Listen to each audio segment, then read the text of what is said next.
Okay, in this video, we took some of the things we learned in the Rack Tom series and batch applied them to 3 different drum kits in 3 kind of different approaches to modern worship. I want to mention that there's also some liberties taken, because in order to get a super drastic sound, we did some things that we didn't address in the Rack Tom series.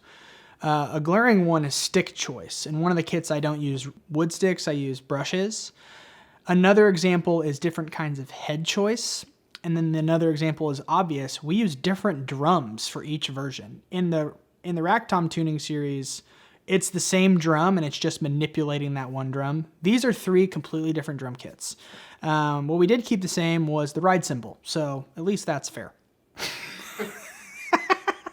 At least we kept the ride cymbal fair. So this video is kind of like the theory applied.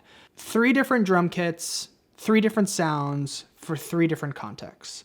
You could kind of categorize them as like small, medium, large.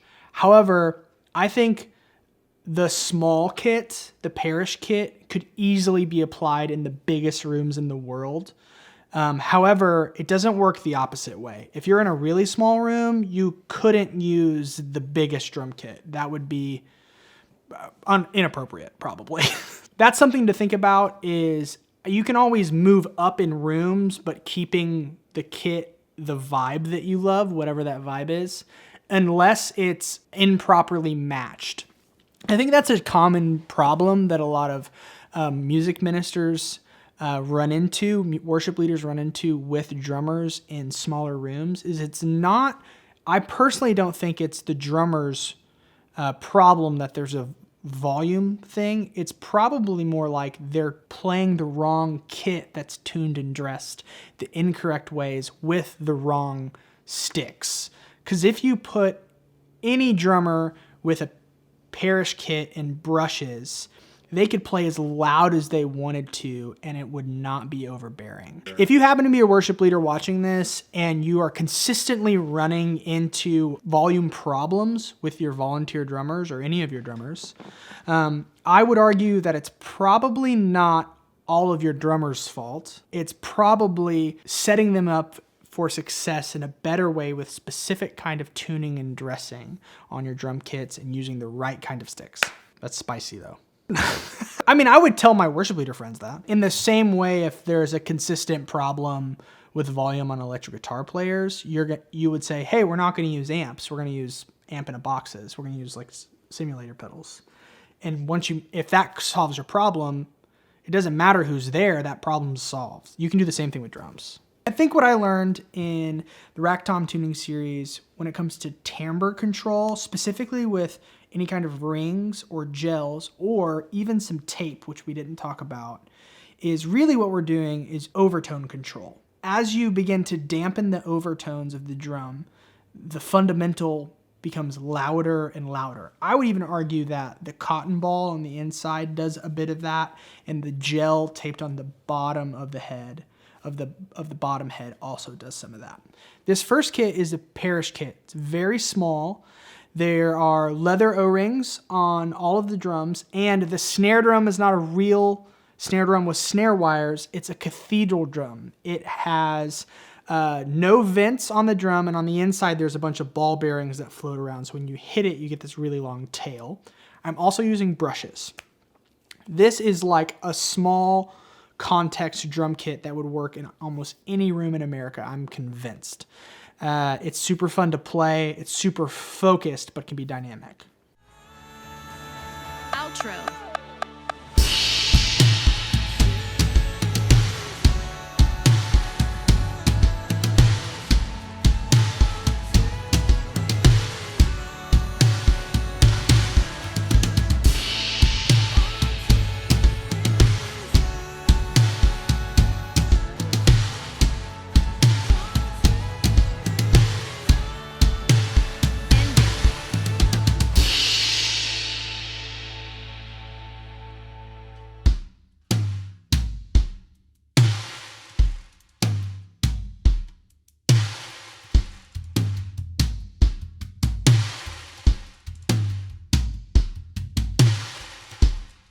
The second kit is super fun to me because it's my personal drum kit. This whole kit and one of my favorite sounds is all about overtone control and containing that timbre. So on the toms, there's taped gels on the top heads and on the bottom heads. There's cotton balls on the inside of the drums.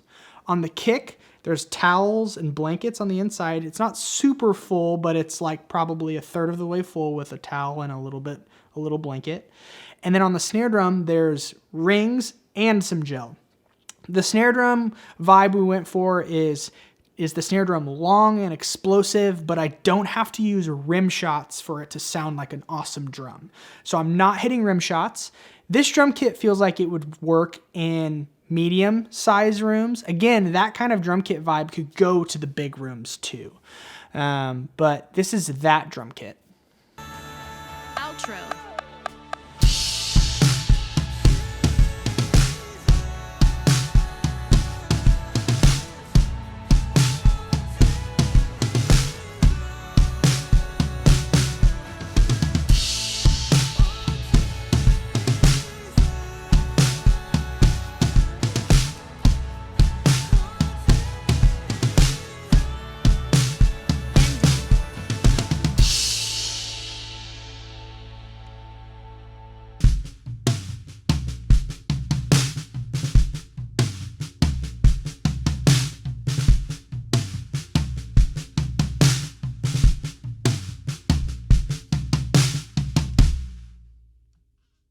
This last drum kit is super fun to play and incredibly loud. Like I was my ears were exhausted after we were playing this drum kit.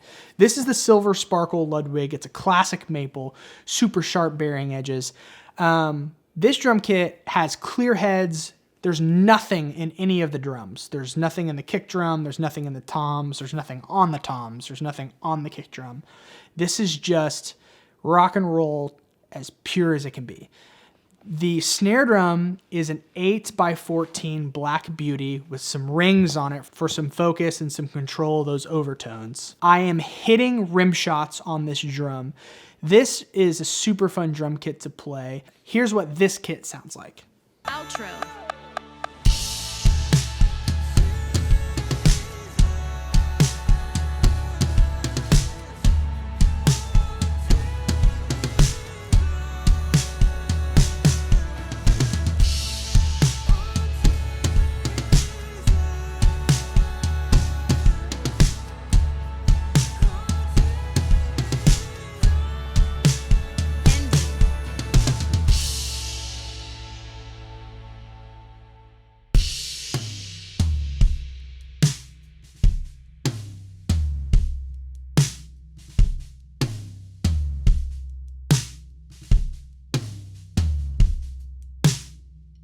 Here's what all three of those kits sound like back to back.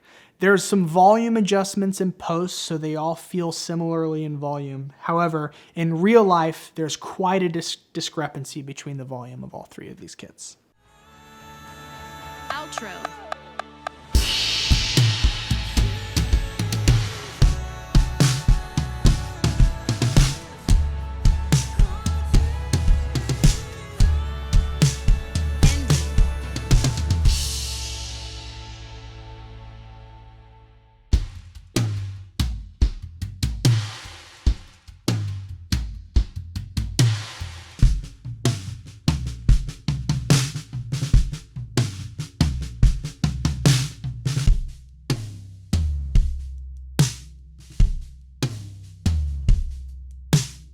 I hope you enjoyed this drum tuning journey we had with rack toms. There's for sure going to be more to come.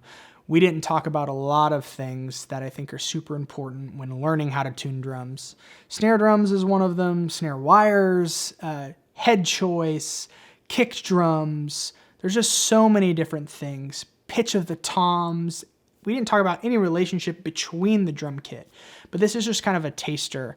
But I also hope that you could sit behind a drum kit and be creative with the end goal of worshiping the ultimate creator, and applying these drum tunings and dressings can feel kind of small, But if it all leads up to you glorifying and loving Jesus more, then it's all a huge win, not only for you, but also for your worship pastor and also for your congregation. Would love to hear from you. God bless.